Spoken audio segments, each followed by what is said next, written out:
Morning, everyone. Thank you for having me here. Looks like a great way to spend the day when it's raining outside. Good weather. So yes, my name is Andre Raine. I run the Kaua'i Endangered Seabird Recovery Project in Kauai in Hawaii. And I'm going to be talking about the work that's being done in Hauraki Gulf, the importance of the seabirds that are here, and how a lot of the work that's being carried out here is helping to shape work in places like Kauai and further afield. And I would like to apologize in advance if I massacre any place names. I'm a Bermudian living in Hawaii, so my pronunciations may be a little off. So just to take a step back and just a little bit about myself, I come from the island of Bermuda originally. We have a very endangered seabird of our own, the Bermuda cahau. This is it. It's a beautiful bird. It was actually thought to be extinct for over 100 years, courtesy of shipwreck victims and wild pigs and rats. And it was rediscovered breeding on small little islets just off the coast of Bermuda. And Conservation Projects is where I started, when I was a teenager working with these birds. And they're now up to somewhere around 150 pairs. They've been doing really well. 150 pairs is not a lot, but considering it was extinct, it is quite a lot. And the parallels are there with a bird that's breeding here in the Hauraki Gulf, actually, the New Zealand storm petrel, which was thought to be extinct, has now been rediscovered breeding in some islands here in the Gulf. I then wandered around the world a little bit to places where there were no seabirds, like the Peruvian Amazon and Zambia, and then found myself in the Mediterranean, in the island of Malta, where as part of my job is working with BirdLife Malta, I worked with the European storm petrel, Scopoli shearwater, which was Cory shearwater when I was working with it, and the Elkwin shearwater. And now I've moved on to yet another island because I can't seem to get away from islands. And I now work in Kauai. And I work on the 3 endangered seabirds that breed there. We have the Newell shearwater, it's on the top left, the Band-rump storm petrel, and the Hawaiian petrel. And courtesy of human activity, as with other places around the world, our birds are now pushed back into the most remote parts of the island. We now find them in these sort of mist-enshrouded mountains. And the project is a State of Hawaii project in combination with the University of Hawaii. So for those of you who don't know where Kauai is, because I didn't until I took the job, this is Hawaii, and there's Kauai. So we're on the main Hawaiian Islands. We're the most westerly. And before I launch into talking about the Hauraki Gulf, I'll just give you a really quick flavor of what we do, because working in Hawaii isn't all about beaches and surfboards and palm trees. This is our sites. So we have these remote areas. This is Upper Limahuli Preserve, where the seabirds breed. This sort of really awesome mist-enshrouded mountains and jungles. It's another of our sites, North Bog. And we get in and out of helicopters on a daily basis, which is always quite fun, choppering into remote sites because all of our sites are helicopter access only these days. Working in the jungle in the dark as the birds are coming in, it's always very atmospheric and misty, putting tracking devices on in that case. And we use equipment which all of you guys are using here as well, things like these cameras on burrows, and I've seen some posters over there talking about that, which, technology is a wonderful thing, and you get these amazing pictures of the birds and understand their behavior and the interactions with all the predators which feast upon them. Acoustic monitoring devices like that song meter tucked away in the corner there. Everyone seems to be using those these days. And we've taken that one step forward and actually deployed them via grappling hook from helicopters to get into more remote sites. Tracking, a lot of tracking. That's a Hawaiian petrel I prepared last week, who's currently transmitting data for us on his routes in and out of the mountains. And we go all high-tech on them with radar and things like these laser fences that we started experimenting with to stop birds colliding with power lines as they come in and out of the mountains. So that's what we do. This is what you guys do, and this is obviously what we're all talking about. So the Hauraki Gulf, I had the good fortune yesterday to be bobbing around on a boat just out there by Haturu looking for New Zealand storm petrels. We didn't see any. We did see white-faced storm petrels pattering around. And it's a really important area. And I had a look at that report, which I guess, I don't know where it went now, but it's over there for those of you who haven't seen it, the report by Chris Gaskin and Matt Rayner. And I had a little look at some of the information in there. It's pretty impressive when you look at the site from an international perspective. So we got 27 seabird species breeding here, 59% of which New Zealand endemics. There are 4 species which breed here and nowhere else in the world. So, that tells you all you need to know about the international importance of the area. 20% of the world's seabird species have been recorded in the Gulf, which is pretty impressive. And if you combine this with all these multiple predator-free islands and seabird conservation projects, which you'll be hearing all about today, and all the world-class seabird research that's going on, you basically got a globally significant seabird biodiversity hotspot right on your doorstep, which is pretty amazing when you're sort of sitting in Auckland. You can just look out on this fantastic area, which is so important from an international perspective.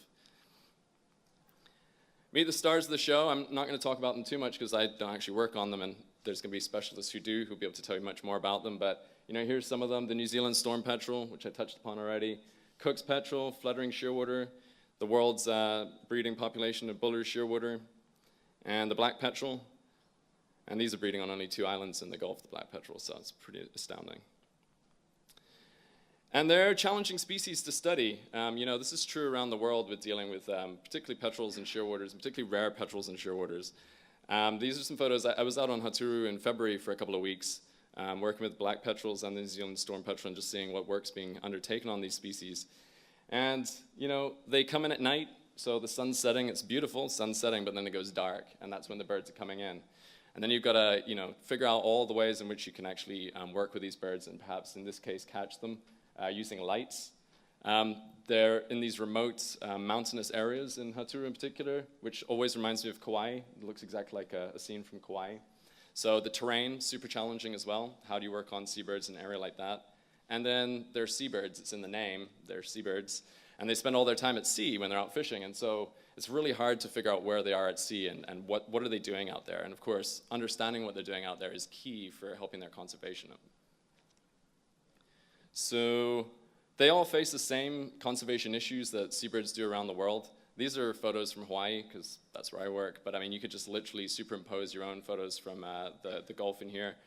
Unfortunately, we all find this all the time in our seabird colonies, predated birds. This is the wedge-tailed shearwater. From beasts like these, the cat. Cat's a particularly big problem in Hawaii, and the same here. Same with rats. These animals are going in and out of seabird burrows. The seabirds have no defenses against them because they've evolved without them. Changing habitats. In this case, this is ginger swamping a Hawaiian forest. You have all of your invasive plants here as well. And then all the things that, as well as introducing all these species, all of the threats that we provide the seabirds, like light attraction, when birds are fledging for the first time and heading out to sea and they get attracted to these lights and end up on the ground. Then they get eaten by cats. There's actually a cat lurking in the corner there. Or they get run over by cars.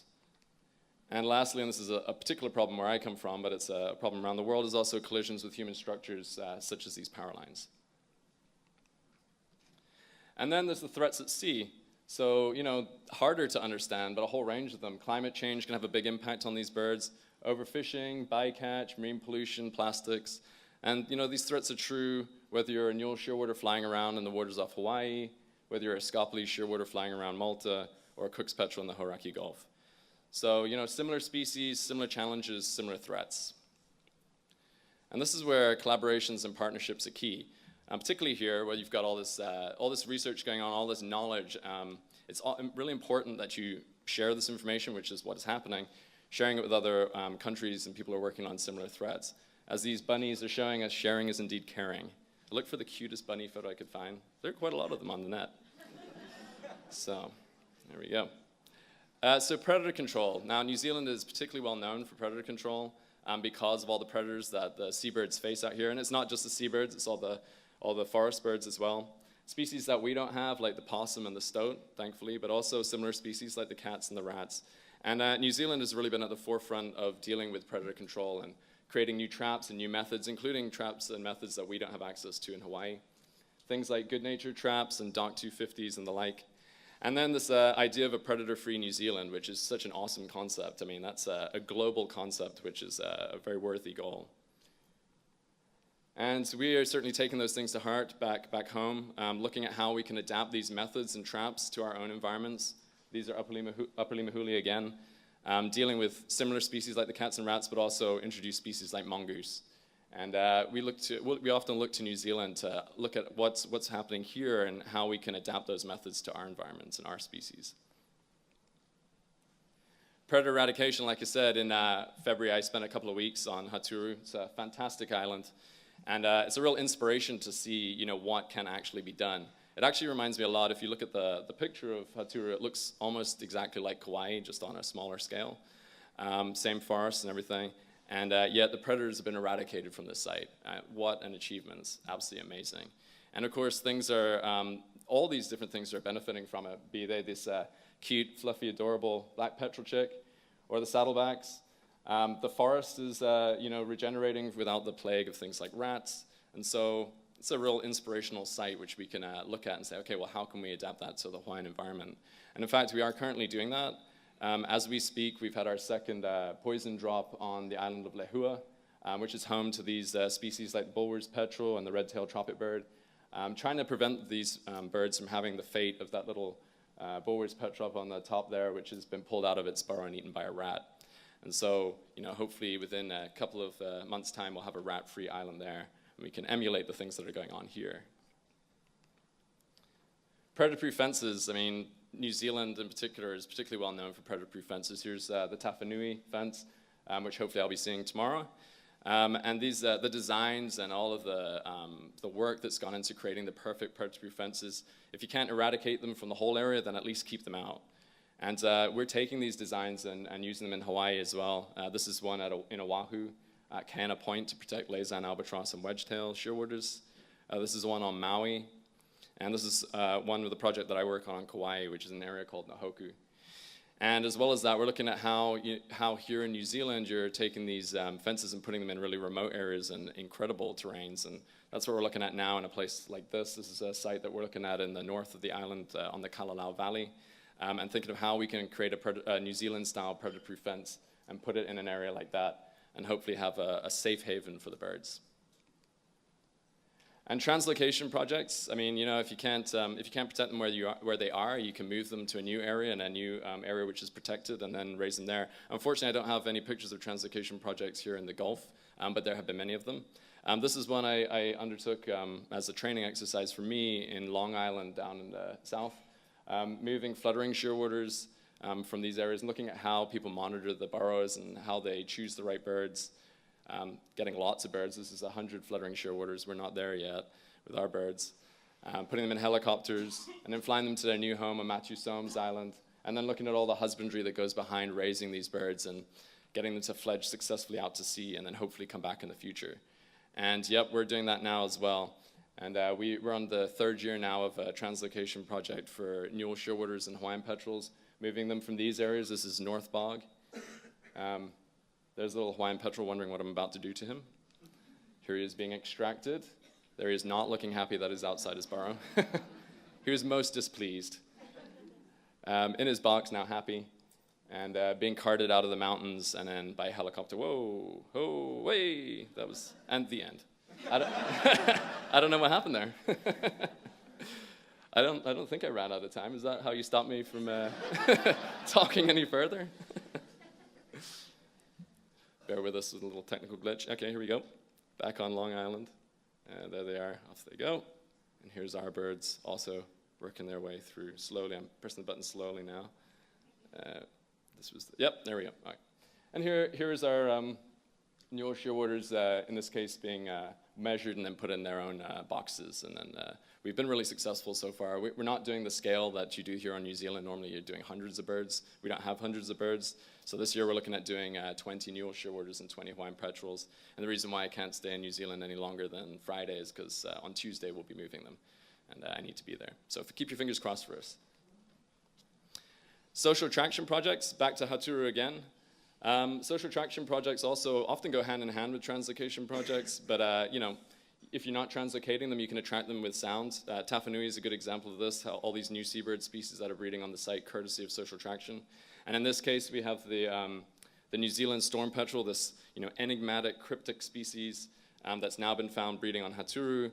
And the social attraction site has been set up with these artificial burrows to try to attract the birds into an area where they can be more better protected and more easily studied in particular, because currently they're in pretty, I've been there and seen the sites they're on, they're pretty challenging to work in. And slowly but surely these things are becoming successful, and this year there was an egg laid. Unfortunately it didn't hatch, but that's the first step, and it shows that the projects like this can be successful and they're on the way to working. And I went there particularly thinking about the New Zealand storm petrels and how we can adapt it to Kauai with the band-rump storm petrel. Because like I said, we've got this rat eradication project going on now on Lehua, And we do have these little guys, the band-rump storm petrel, breeding there with their curiously shaped heads. They're breeding there, but can we develop a social attraction project there? Can we use those kind of boxes, and can we get the birds breeding in areas where we can study them better and protect them better? And then, all you have to do is look at all those posters that are on the back, or indeed listen to all the talks that are going on today. The Hauraki Gulf is a center for seabird research in New Zealand and around the world. These are two maps I poached off of Matt. But this is work that was done on Burgess Island with the Department of Conservation and New Zealand, the Northern New Zealand Trust, Seabird Trust, and others. And it's, tagging devices on these species like the fluttering shearwater and the black-winged petrel and seeing where they go. What do these guys do? Where do they concentrate their time? And are these areas where there are potential conflicts like fishing issues and bycatch, for example?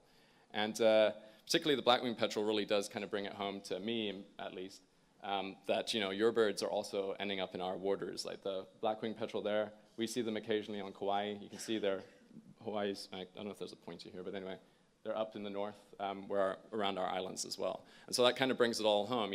These birds are connected. Even the countries that we live in are connected by these seabirds. And I find it, we're doing similar work on Kauai with tracking devices. We got new tracking devices, and it's always great to be able to sit down with particularly scientists from here, people like Matt and Chris, and just talk about the methods that we're using, different attachment methods, different tags, bouncing ideas off each other, looking at different mapping techniques, and taking these projects forward, because it's always good to, like I said, sharing is indeed caring. And here's some Hawaiian petrel tracks on the right-hand side of birds going in and out of their colonies, and mule shearwaters on the left as they're heading up to 400 kilometers away to feed. And then lastly, if you take a step back, these kind of collaborations and partnerships, they lead to new horizons. And I was thrilled to be able to go on this trip here to Papua New Guinea earlier this year. Chris asked me if I might be interested, and as he said, I was kicking and screaming about not going, but I was like, yeah, for sure. I had to ask my wife, and she was like, it's Papua New Guinea, yes, you can go.